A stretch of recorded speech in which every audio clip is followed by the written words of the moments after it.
අලියගේ level එකේ පොඩි ප්‍රශ්නයක්.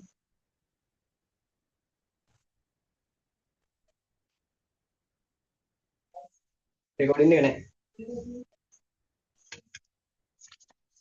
හරි. Zoom එකට පේ කරලා නැහැ. මෙයා හදලිය වැඩ කරන්නේ.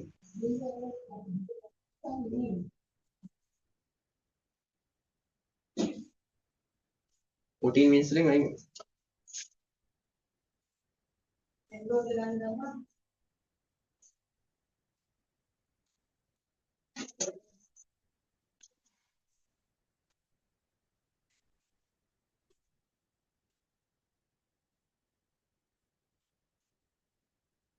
හරි.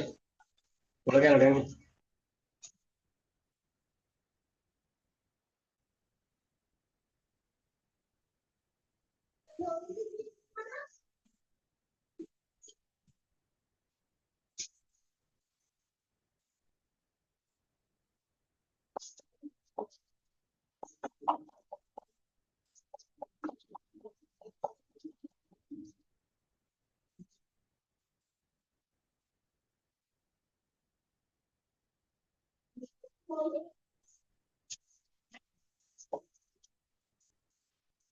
හරි දැන් මේකේදී ඔයාලා දැන් මුලින්ම දැනගන්න ඕන නෝබ් එක කියන්නේ මොකක්ද කියලා. හරි. එතකොට නෝබ් එකක් ඇතුලේ තමයි මේ වැඩේ වෙන්නේ. හරි දැන් හිතන්න දැන් AB නිකන් එයාට මෙන්න මෙහෙම ආරෙන් ඔය රවුන්ඩ් එකේ තමයි ඩයග්‍රෑම් එක අඳින්නේ. හරි. දැන් මේ ඩයග්‍රෑම් එක අඳින්නේ මෙන්න මෙයාට තමයි කියන්නේ නෝබ් එකක් කියලා. හරි. හැබැයි නෝබ් එක මේක ඇතුලේ තියෙන එක තමයි ඇක්ටිවිටි එක. හරි. ඊට පස්සේ ආයෙ හිතන්න මෙන්න මෙහෙම. දැන් මේ නෝබ් එකක් ඉන්නවනේ. ඉතින් හිතන්න මෙයා එක මෙයා දෙක. ඉතින් මෙයා පටන් ගන්න එක තමයි ටේල් එක. ඉවරන එක තමයි හෙඩ් එක කියලා කියන්නේ. හරිද? මේ ඉස්සරහට ඕන වෙනවා. හෙඩ් එක කියන්නේ මොකද්ද? ටේල් එක කියන්නේ මොකද්ද? ඇයි මේ දෙකේ නම් දෙක කිව්වේ කියන එක ඕන වෙනවා. හරි. එතකොට දැන් මම ටාස්ක් ඩයග්‍රෑම් එකක් ගන්නවා. හරි. එතන මම මෙතන ඉලක්කමක් ලියනවා අත කියලා. හරි.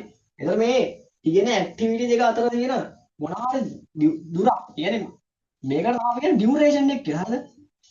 ඩියුරේෂන්. හරි. ඒතකොට ඩියුරේෂන් එක කියන එක ඒ කියන්නේ ඩියුරේෂන් එකේ අගය ඕනනම් වෙන්න පුළුවන් වීක් එකක්. වීක් එකක් නැත්තම් ඩේස් ටයිම් ඔය ඕනයක් වෙන්න පුළුවන් ඩියුරේෂන් එක වගේ. හරි. ඒ කියන්නේ අපි දන්නේ එයාලා මොකක්ද දෙන්නේ කියලා. එතන ඕන එකක් ඩියුරේෂන් එකයි තියෙනවා. හරි. ඊට පස්සේ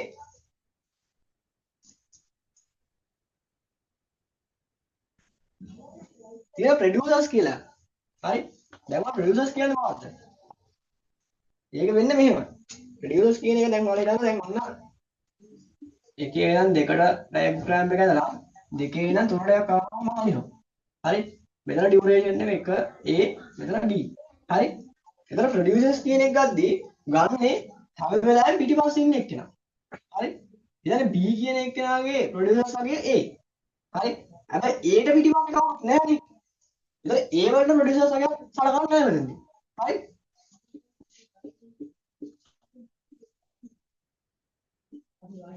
ප්‍රොඩියුසර්ස්. හරි. ඔය වචන හරියට කියවෙත් නැහැ. හරි. මෙන්න මේ කෑල්ල අවශ්‍ය වෙන්නේ ඒ කියන්නේ මේ හිතන්න ඔයාලා හිතන්න මොකක් හරි එකක් පටන් ගන්න එක්කෙනෙක් කියනවා. ඒ කියන්නේ ඉනිෂියල් එක්කෙනා. හරි. එහෙනම් අපි මොනවා හරි එක්කේ දැන් ඔය ඩයග්‍රෑම් එක පටන් ගන්න කාගෙන්ද කියන එක තීරණය කරලා මේ කතාව වුණා. මොකද මේ ප්‍රොඩියුසර්ස් කියන එක්කෙනාට කියන එක්කෙනා පටන් ගන්න එක්කෙනාට නැහැනේ. දැන් මේ A කියන එක්කෙනා පටන් ගන්න එක්කෙනා ඩියුරේෂන් එක. හරි. එතකොට මෙයාට මේක අයියේ නැහැනේ. B කියන එක්කෙනාට විතරයි මේක ඉන්නේ. හරි B කියන එක්කෙනා ප්‍රොඩියුසර් එක තමයි A. A වලට එක්කෙනෙක් නැහැ. ඒක ඉනිෂියල් එකට මෙන්න මේක සලකන්න බෑ. හරි. මේක ඉනිෂියල් එකට සලකන්නේ නැහැ. හරි. ඊළඟට තියෙනවා එකක් සක්සස් කියලා. හරි. ඒක වෙන්නේ මෙහෙමයි. දැන් ඒකත් මේ වගේමයි. ඒකේ අනිත් පැත්ත තියෙන එක තියෙන්නේ. හරි. එතන AB එක දෙන්නෙක් ඉන්නවා. හරි. එතකොට ගන්න ඉස්සරහා එක්කෙනා. හරි. ඊතර ගන්න ඉස්සරහා එක්කෙනා. හරි. එතකොට දැන් මෙතන B වලට ඉස්සරහා එක්කෙනෙක් නැහැ නේ. මේක ඔයාලා ගන්නේ ෆයිනල් එක හොයාගන්න. හරි. එතකොට ෆයිනල් එකට මෙන්න මේ වැලියු එක නැහැ. ෆයිනල් එකට මෙයා ඉන්න බෑ. අපි කියන්නේ මෙහෙම එක්කෙනෙක් නැත්තම් එයා තමයි මේ ඩයග්‍රෑම් එකේ ඉන්න අන්තිම එක්කෙනා. හරි? ඒක සක්සස් වැලියු එකක් කාණේ නැත්තම් එයා තමයි ඩයග්‍රෑම් එක පටන් ගන්න එක්කෙනා. හරි? එතකොට මෙන්න මේ දෙක පාවිච්චි කරන්න වෙන ඩයග්‍රෑම් එක පටන් ගන්න. ඒ කියන්නේ ඉනිෂියල් එක්කෙනා ෆයිනල් එක්කෙනා හොයාගන්න. හරිද? එතකොට ටේල් එකේ හෙඩ් එක කියලා අපේ එක. එතකොට සක්සස් වැලියු එක කියන්නේ මේක. ප්‍රොඩියුසර්ස් කියන්නේ මේක. ඒක සක්සස් වැලියු එක ෆයිනල් එකට නැහැ. හරි? එතකොට ඒකේ වල ෆයිනල් එක කවුද කියලා හොයාගන්න පුළුවන්. එතකොට ප්‍රොඩියුසර්ස් කියන වැලියු එක ඉනිෂියල් එකට නැහැ. එතකොට ඔයාලට ඒක පාවිච්චි කරන්න පුළුවන්. ඉනිෂියල් එක කියන්නේ ඩයග්‍රෑම් එක අඳින්න පටන් ගන්න කාලේ මේක තීරණය කරන්න. හරිද? එතකොට යම් ඊළඟ කෑල්ලට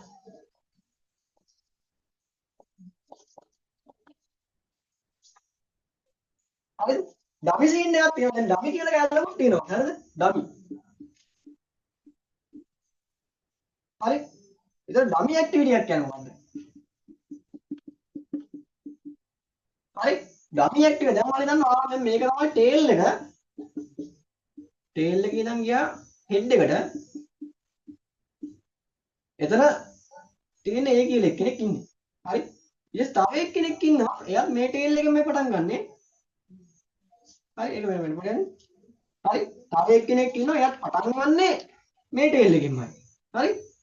ඉවර වෙන්නේ අර හෙඩ් එකකින්මයි. එයා B. එතකොට මේ වගේ දෙන්නේ ඒ කියන්නේ එකම ටේල් එකකින් පටන් ගන්න එකම හෙඩ් එකකින් ඉවර වෙන දෙන්නේ කොහොමද මෙහෙම රේඛාවෙන් අදින්න බෑ. හරි? මෙහෙම යනොත් ඒක වැරදි. අන්න මේ වගේ සීන් එකක් ආවොත් තමයි ඔන්න ඔය ඩමි කියන කතාව පාවිච්චි කරන්න වෙන්නේ. හරිද? ඒක වෙන්නේ නෙමෙයි. ඔයාලා තමයි මේකින් තව එකක් මෙහෙට අදගන්න. හරි? ඊට එතන මාකරයක් දාගන්න. එතන ඉඳන් මෙන්න මෙහාට අඳිනවා. තරේ ඉඳලා මෙයා කඩේරි වෙන ඔගේ ඉඳලා කරනවා. ඒක වල දානවා C කියලා. එතන මේ C කියලා පාවිච්චි කරන්නේ ඩමියක්. ඒ කියන්නේ ඩමි එකක් තමයි පාවිච්චි කරන්නේ. ඒ කියන්නේ එයාට දැන් මෙතන ඩමි එකක් පාවිච්චි කරන්නේ මේක එක රේඛාවක් අඳින්න බෑනේ. ඒතර ඒ වෙනකොට වෙන රේඛාවකින් ගිහිල්ලා අපි මෙතන නෝ. ඒ කියන්නේ ඩමි එකක් පාවිච්චි කරලා මෙතන දෙන්නේ. ඉතින් මේ ඩමි එකට වැලියු නැහැ. හරිද? මේක B හරි. ඒතර A කියන එක නයි B කියන එක දෙන්නටම තියෙන එකම ටේල් එක එකම හෙඩ් එකක්. හරි? අන්න එකම ටේල් එකෙන් පටන් ගන්න එකම හෙඩ් එකකින් ඉවර කරනවා තමයි ඩමි කියන එක පාවිච්චි කරනවා. හරි? ටේල් එක එක වෙලා හෙඩ් වෙනස් වෙනවා නේද බෑ. හරි? දැන් හිතන්න ටේල් එක දැන් මෙහෙම තිබ්බා කියලා. මෙතන දැන් 2 මෙතන 1 මේක 3 මෙහෙම තිබ්බොත් එහෙම. හරි ඒක ඩමි නෙවෙයි. මොකද එකේ ඉඳන් දෙකට කියන එකපාරක්. එකේ ඉඳන් 3ට ගිහින් දෙකට යනවා කියන වෙනම. හරි? එතකොට ඩමි සීන් එකක් දාන්න. මොකද දැන් මෙයාගේ හෙඩ් දැන් මෙතන දැන් 3 ඉඳන් මේ අනිත් පැත්තට. හරි? හරි මෙහෙම ආගෙන. එතකොට එකේ ඉඳන් 3ට යනවා. මෙහෙම ඉඳන් මෙතන. එතකොට දැන් මේ දෙන්න අතර ගද්දී මෙයානේ මෙයාගේ ටේල් එක වෙන්නේ. හරි? 2 සහ 3 කියන සලකන්නේ දෙකේ ටේල් එක. 3 තමයි හෙඩ් එක. හරි? එතකොට වෙනස් වෙනවානේ. දැන් එකම ටේල් එකෙන් පටන් ගන්න එකම හෙඩ් එකෙන් ඉවර අපුට විදාන්නේ. හරි? ඉතින් ඊළඟට යන්න.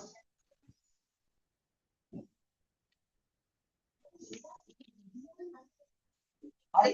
ඊයන් ඇක්ටිවිටිස් ටිකක් දෙන්නම් ඇක්ටිවිටි. ඊට පස්සේ ඒක ඩියුරේෂන් එක නිකන් දෙන්නම් ඩියුරේෂන්. හරි? එතකොට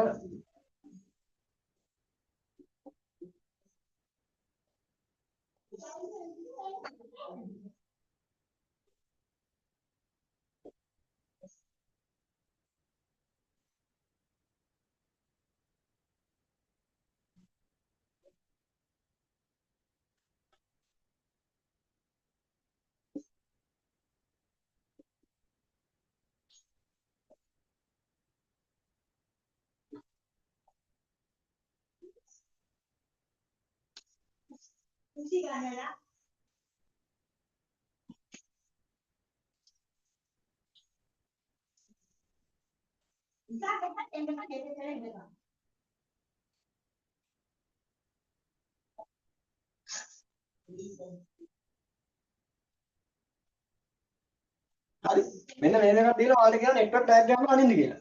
හරි? එතකොට මේ නෙට්වර්ක් ඩයග්‍රෑම් එක දාන්න පටන් ගන්න කාගෙන්? පටන් ගන්න එකෙන්. අය කියන්නේ අඩු ඉලක්කම එකනේ. එකෙන් තමයි මේ පටන් ගන්න. බාහිර වැඩි ඉලක්කම කාගෙද තියෙන්නේ? 6 තමයි වැඩිම තියෙන්නේ. එතකොට 6ෙන් තමයි ඔය නෙට්වර්ක් ඩයග්‍රෑම් එක ඉවර වෙන්නේ. ඔන්න එතකොට පටන් ගන්න එක මම අන්දා එක එකේ ඉඳන් දෙකට. එකේ ඉඳන් දෙකට. ඩියුරේෂන් එක 4යි. හරි? ඊළඟ දෙකේ එකේ ඉඳන් 3ට. හරි? ඩියුරේෂන් එක 2යි. ඊළඟ එකේ ඉඳන් 4ටත් එකක් තියෙනවා. එකේ ඉඳන් 4 ඩියුරේෂන් එක 10යි. ඉතින් දෙකේ ඉඳන් පහට යනවා. දෙකේ ඉඳන් පහට. එතන 12යි. ඉතින් තුනේ ඉඳන් පහට. එතන 6යි. ඉතින් දෙකේ ඉඳන් 6ට යනවා. දෙකේ ඉඳන් 6ට. අර මේ 6 දක්වන්න නැහැ කොහෙවත්. එතන දෙකේ ඉඳන් 6ට. දෙකේ ඉඳන් 6ට ඉන්න එක 12යි. ඉතින් 5 ඉඳන් 6ට. 5 ඉඳන් 6ට එකක් තියෙනවා. එයා තියෙන 9යි. ඊට පස්සේ 4 ඉඳන් 6ට එකක් තියෙනවා. 4 ඉඳන් 6ට එකක් තියෙනවා. ඒ කීයද? 8යි. මේක තමයි එක්ක ඩ්‍රොයක් ගන්න. හරි? ඊට තමයි ආයේ ක්‍රිටිකල් පාත් එක වань කියන. හරි? ඒක ක්‍රිටිකල් පාත් එක වань මෙන්න මේක තමයි ඕනේ. දැන් බලන්න දැන් ක්‍රිටිකල් දැන් මෙහෙමයි. එකේ ඉන්න දැන් මේක මොකදින් බං එකේ ඉඳන් 6ට යන්නේ. ඒ කියන්නේ එකේ ඉඳන් 6ට යන්න පාරවල් ටිකක් තමයි මේ දීලා තියෙන්නේ. හරි? ක්‍රිටිකල් කියන්නේ අමාරු පාත් එකනේ. හරි? දැන් මේකේ පාත් ගොඩක් තියෙන අමාරු පාත් එක මොකක්ද කියලා උතනින් අහන්නේ. හරි? එතකොට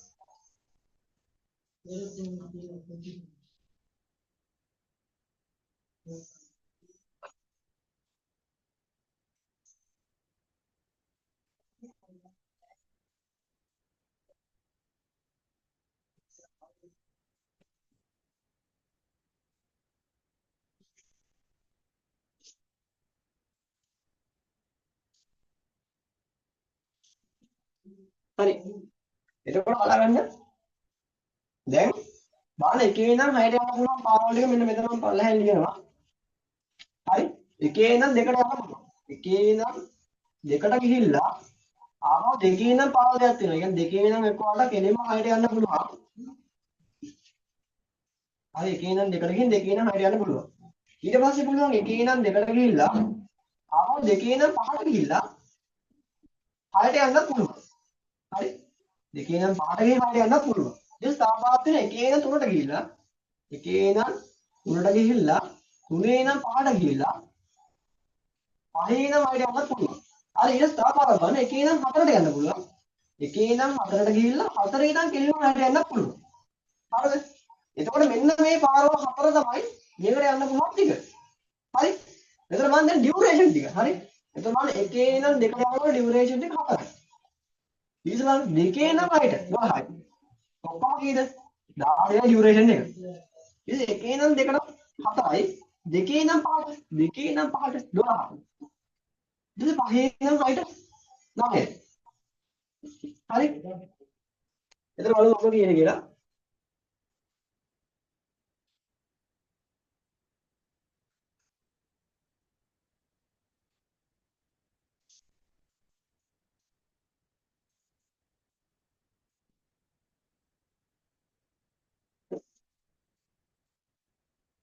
හරි 25ක් වෙන්නේ.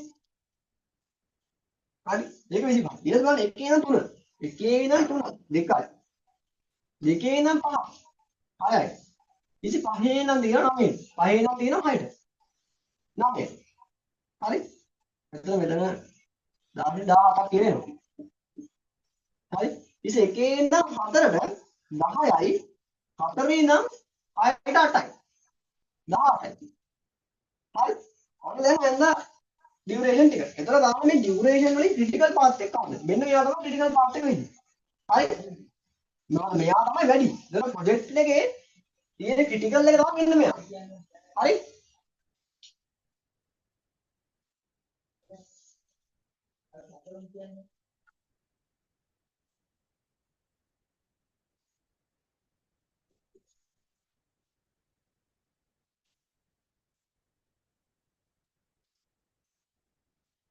හරිද? එතකොට ක්‍රිටිකල් පාත් එක මෙන්න මෙයා. එතකොට ක්‍රිටිකල් පාත් එක ලියන්නේ කොහොමද එහෙම? ක්‍රිටිකල් පාත් එක ලියනකොට ඔයාලා ලියනවා මේක. 1 2 5 හරි? ඔක තමයි ක්‍රිටිකල් පාත් එක වෙන්නේ. ඉතින් ප්‍රොජෙක්ට් එකේ ඩියුරේෂන් එක. Project duration. ප්‍රොජෙක්ට් ඩියුරේෂන් එක කියන්නේ. ඩියුරේෂන් එක වෙනවා 25යි. හරි? ප්‍රොජෙක්ට් එකේ ඩියුරේෂන් එක ලියනකොට 25යි. ක්‍රිටිකල් පාත් එක මේක. හරි? මොකද යාළුවෝ වැඩිම දුරක් තියෙන්නේ. හරි? මෙන්න මේ විදිහට තමයි මේ ඩයග්‍රෑම් එක අඳින්නේ.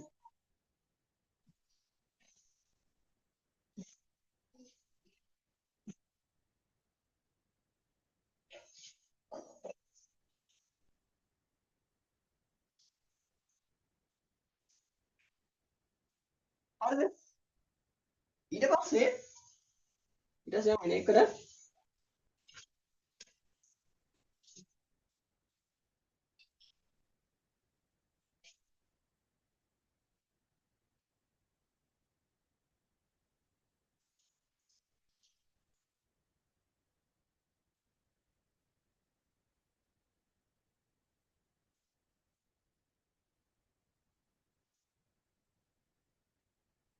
හරි ඊළඟට යමු වෙන එක කෑල්ලකට.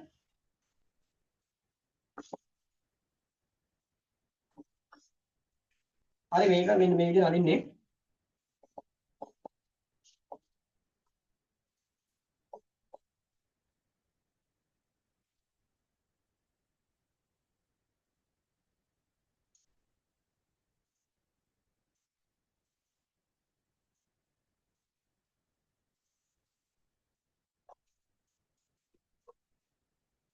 ඊට පස්සේ තියෙනවා මෙන්න මෙහෙම කෑල්ලක්.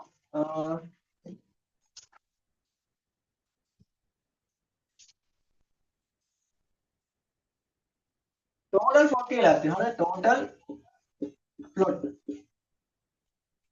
හරි. ඔය ටෝටල් ෆ්ලොට් කියන කෑල්ලත් හොයන්න වෙනවා. හරි එතකොට දැන් ඔය ඩයග්‍රෑම් ගෙනවා කියන මොකක් හරි නෙට්වර්ක් ඩයග්‍රෑම් එක ඇඳලා ඒක තියෙන ක්‍රිටිකල් පාත් එක හොයලා ටෝටල් ෆ්ලොට් එක හොයන්න කියලා එනවා ගන්න. හරි. එතකොට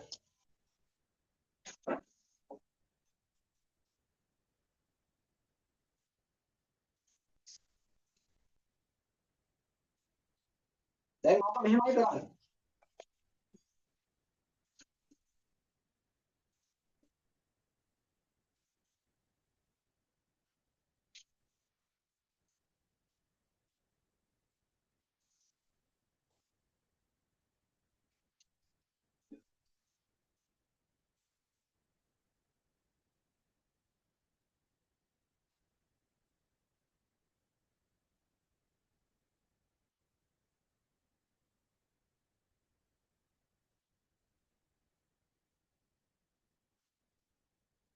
මෙන්න මේක තමයි ඇක්ටිවිටීස් ටික.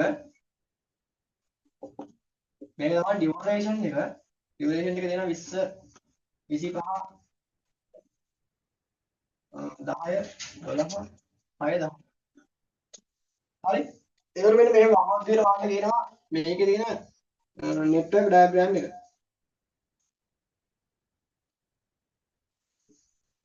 ඩයග්‍රෑම් එක අඳින්න කියලා කියනවා. ඊට පස්සේ කියනවා ක්‍රිටිකල් පාත් එක. ක්‍රිටිකල් පාත් එක මේ හොයාගන්න කියලා. හරි.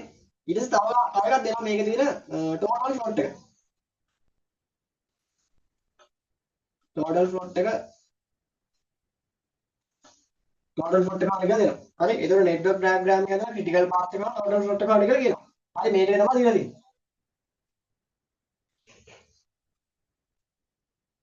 හරි.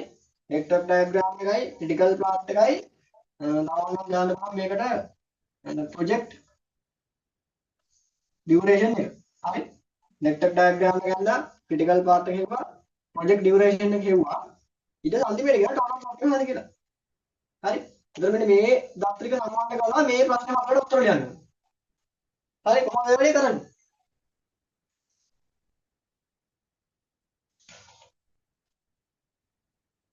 මුලින්ම මේ කැලේ ඔයාලට නෙට්වර්ක් ඩයග්‍රෑම් එක ඇඳලා ක්‍රිටිකල් පාත් එක වල කැලේ විතරක් කියන්නම්. මේක වම්මක් තියෙන්නේ. හරි. එතකොට මෙහෙමයි කරන්නේ. බලන්න පටන් ගන්න කාගෙන්ද ඉවර වෙන්නේ කාගෙන්ද කියලා. හරි. පටන් ගන්න එකෙන්. මොන අවුලක් නැහැ. ඊට පස්සේ එකේ ඉඳන් දෙකට. හරි. එතකොට ඩියුරේෂන් එක කීයද? 20යි. මොන දාගත්තා. ඊට පස්සේ බලන්න එකේ ඉඳන් තුනකට එකක් තියෙනවා. ඒකේ ඉඳන් තුනට එයාගේ 25යි. හරි. එකේ ඉඳන් තුනට 25යි. හරි. දෙකේ ඉඳන් තුනට එකක් තියෙනවා. දෙකේ ඉඳන් තුනට. එයා 10යි. හරි. ඊට දෙකේ ඉඳන් 4. එයා කීයද? 12යි. ඊට තුනේ ඉඳන් 4ට එකක් තියෙනවා. ඒක 6යි. ඉතින් 4 ඉඳන් 5ට. 4 ඉඳන් 5ට. ඒක කීයද? ඒක 10යි. හරි. ඔන්න ඔය තමයි නෙට්වර්ක් ඩයග්‍රෑම් එක දෙක. හරි. මේ වගේ නෙට්වර්ක් ඩයග්‍රෑම් එක. හරි. ඔන්න පළවෙනි එක හරි. ඊට පස්සේ මොකද? ඉතින් ක්‍රිටිකල් පාත් එක හොයාගන්න කියලා. හරි.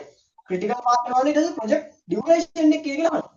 දැන් ක්‍රිටිකල් පාත් එක වල ඔයාලා බලන්න ඕනේ එකේ ඉඳන් මේ පහට මොන පාර කීයක් තියෙනවද කියලා. හරි. ඔන්න අපි ටික බලමු. එකේ ඉඳන් ඔයාලා දෙකට ගිහිල්ලා දෙකේ ඉඳන් හතරට ගිහින් පාට යන්න පුළුවන්. දෙකේ ඉඳන් හතරට ගියා පාට ගියා. හරි. ඊට ස්ථාපාර කරන එකේ ඉඳන් දෙකට ගිහිල්ලා දෙකේ ඉඳන් තුනට එන්න පුළුවන්. දෙකේ තුනට ඇවිල්ලා තුනේ ඉඳන් හතරට ගිහිල්ලා ආපහු පාට යන්න පුළුවන්. හරිද? එහෙම තු ආපහු තියෙන පාරක් එකේ ඉඳන් දෙකට ගියා. දෙකේ ඉඳන් තුනට ගියා.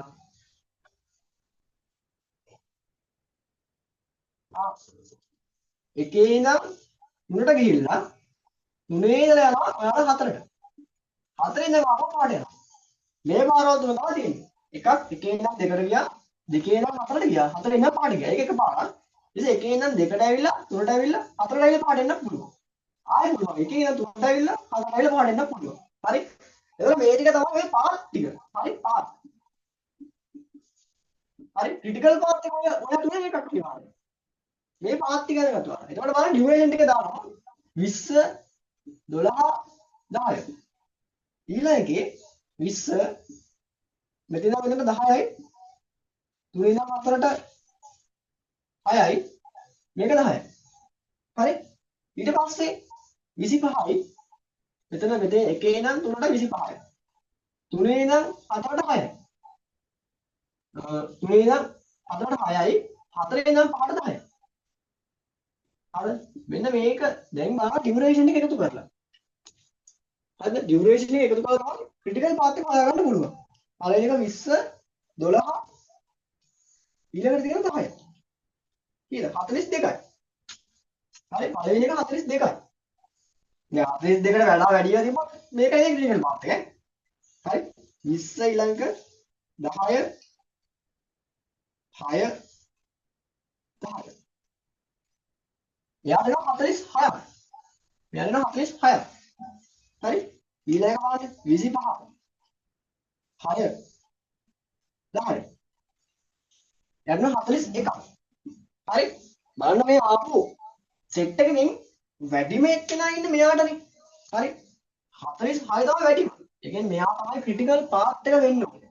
හරි ක්‍රිටිකල් පාත් එක ලියන්න මොකද ඔයාලා ලියන්න ඕනේ 1 2 3 4 5. මේක තමයි ක්‍රිටිකල් පාත් කියන එක උත්තරේ. හරි ඒසොට ප්‍රොජෙක්ට් ඩියුරේෂන් එක බලන්න කියලා. ප්‍රොජෙක්ට් ඩියුරේෂන් එක කියන්නේ ක්‍රිටිකල් පාත් එකට අදාළ ඩියුරේෂන් එක. හරි එතකොට ප්‍රොජෙක්ට් ඩියුරේෂන් එක කියලා කිව්වොත් එහෙම ක්‍රිටිකල් පාත් එකට අදාළ ඩියුරේෂන් තමයි. එතකොට 46යි තමයි ප්‍රොජෙක්ට් ඩියුරේෂන් එක යන්නේ. හරි එතකොට මෙන්න මේ වගේ තිබ්බොත් එහෙම මෙන්න මේක තමයි පාවිච්චි කරන්න ක්‍රමය. හරි